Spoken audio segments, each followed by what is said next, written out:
Bonjour, mesdames, messieurs, on est le mercredi 23 mars 2022 et voici les titres de votre édition. On verra qu'une boîte noire du Boeing 737 qui s'est écrasée en Chine a été retrouvée. Sondage présidentiel, Marine Le Pen atteint la barre des 20% des intentions de vote. On verra qu'en Ardèche, à Tournon-sur-Rhône, un incendie s'est déclaré à l'ancien hôpital. En Martinique, au lycée Franz Fanon de Trinité, un cœur pour la paix. On en verra un peu plus si on vous retrouvera en fin d'édition. La météo ainsi que l'éphéméride de demain, c'est la fin des titres de votre édition. On est le mercredi 23 mars 2022.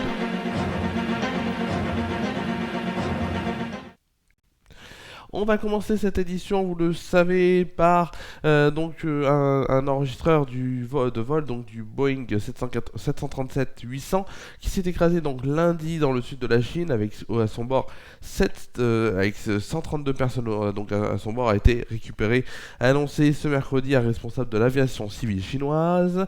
Une boîte noire donc du vol China Eastern MU 5735 a été retrouvé donc le 23 mars, a déclaré devant la presse Liu Lusong, le porte-parole de la CAAC. L'avion assurait donc la liaison entre les villes chinoises de Kunming dans le sud-ouest et Canton dans le sud. La CAAC n'était pas en mesure dans l'immédiat de préciser si la boîte noire retrouvée était celle contenant l'enregistrement des voix dans le cockpit ou celle contenant les données de vol. L'avion donc de vol intérieur de cet avion, de la China Eastern Airlines, s'est crashé lundi dans une colline boisée de Wuzhou dans le sud du pays. Des centaines de pompiers, militaires, médecins, volontaires et responsables politiques locaux sont mobilisés pour retrouver des traces de passagers, leurs effets personnels et la seconde boîte noire. Un responsable de la CAAC a rapporté mardi soir qu'aucun survivant n'avait été retrouvé. Pour l'instant, les espoirs sont minces, l'appareil s'étant écrasé pratiquement à la verticale avant de s'embraser. On va aller maintenant sur un autre titre de l'actualité. L'élection présidentielle est-elle vraiment pliée ? À 18 jours du premier tour, Marine Le Pen ne cesse de progresser dans les intentions de vote. La candidate du Rassemblement national, qui concourt pour la troisième fois à la magistrature donc suprême, est même au plus haut depuis plus de 4 mois dans le baromètre quotidien OpinionWay, qui a Partners, donc pour le journal Les Échos et Radio Classique. Ce mercredi, elle est créditée de 20% des intentions de vote, un niveau qu'elle n'avait pas atteint depuis la mi-novembre. La députée du Pas-de-Calais a gagné 3 points depuis vendredi et 5 points depuis la mi-février, lorsqu'elle avait touché au plus bas à 15% à égalité avec Valérie Pécresse et Éric Zemmour. Aujourd'hui, elle est à 9 points d'avance sur sa rivale LR et 11 points sur le polémiste.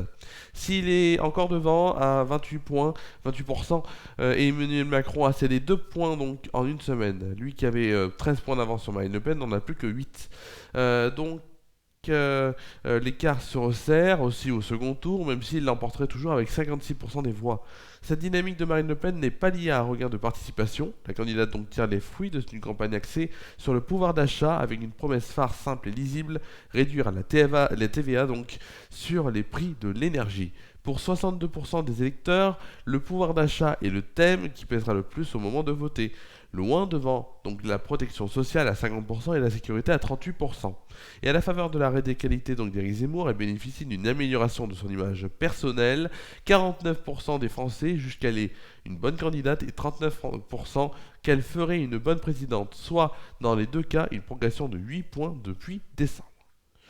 On va parler maintenant de local. Un peu avant 16h, un incendie s'est déclaré au 3e étage des anciens locaux de l'hôpital de Tournon-sur-Rhône, à l'angle de la place des Graviers et de la rue de l'hôpital. Un important dispositif en hommes et matériel, dont la grande échelle, a été dépêché sur place sous le commandement du capitaine Delorbre, commandant donc des opérations de secours. Le feu s'est consumé dans un local d'environ 12 mètres carrés, provoquant d'épaisses fumées au 3e étage du bâtiment désaffecté depuis 2009. Les pompiers sont venus à bout du sinistre en près d'une heure à peu près en une heure et ont dû ventiler les locaux. La rue de l'hôpital a été fermée à la circulation durant l'intervention des secours. Sur place, on a pu noter la présence de la police municipale et de la gendarmerie ainsi que les services de la commune et de la direction du centre hospitalier propriétaire du bâtiment. Selon quelques voisins proches, La colère monte dans le quartier, donc devant des squatteurs qui ont pris le bâtiment pour domicile et aire de jeu depuis la fermeture. Les gendarmes de la brigade de Tournon ont ouvert une enquête. C'est le troisième incendie qui touche ces bâtiments. Le dispositif a été levé vers 17h45. On va maintenant passer à une autre info côté Martinique. Le mot peace, c'est d'anglais bien sûr, acronyme de photographie pour l'éducation, donc à l'altruisme, la compassion et l'empathie est un projet donc européen mis en place par l'équipe Erasmus du LP de Trinité avec 4 autres pays: Pologne, Slovénie, Roumanie et Portugal. Le thème retenu cette année est la photo de presse. Récemment, le lycée professionnel a invité le collège Beau Séjour et le lycée général à le rejoindre à l'occasion d'une action menée autour du thème de la paix. Pour l'occasion, les élèves ont formé un chœur sur la pelouse du lycée en présence des chefs d'établissement, donc Flora Zahir, principale du collège Beau Séjour, Sylvie Maras, qui est proviseur adjointe du LP, et Henri Guyose, proviseur du lycée général. Tous ont une pensée pour le jeune qui a subi une agression dernièrement et qui a reçu les premiers soins des mains d'une élève de première année de BTS, Nathan Anglo. On va tout de suite passer à une rubrique que vous adorez, je le sais. Cette rubrique, c'est laquelle? C'est tout de suite la météo.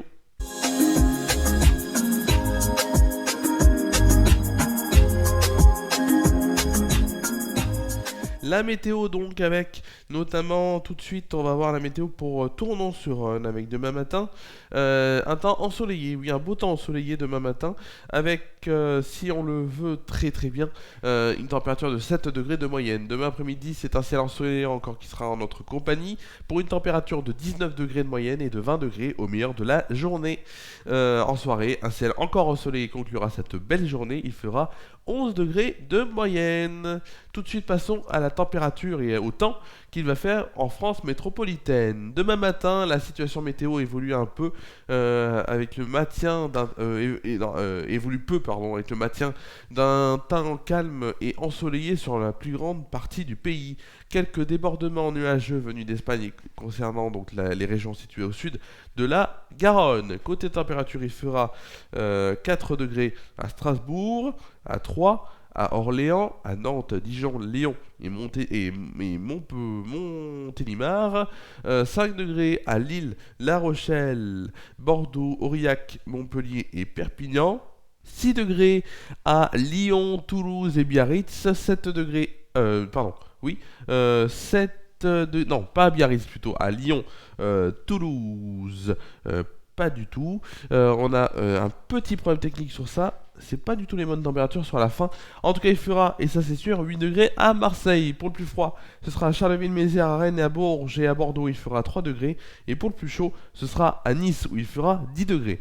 Demain après-midi, et ça c'est sûr, un après-midi donc très printanière, une après-midi très printanière avec un temps ensoleillé et très doux. L'extrême sud du pays voit quelques débordements nuageux venus d'Espagne et de la Méditerranée. Les températures restent environ 4-5 degrés en dessus des normales sur la moitié nord, et on va le voir tout de suite. Plus qu'au côté température, il fera à Cherbourg et Perpignan la température de 15 degrés, 16 degrés à Brest, Toulouse, Montpellier et Ajaccio.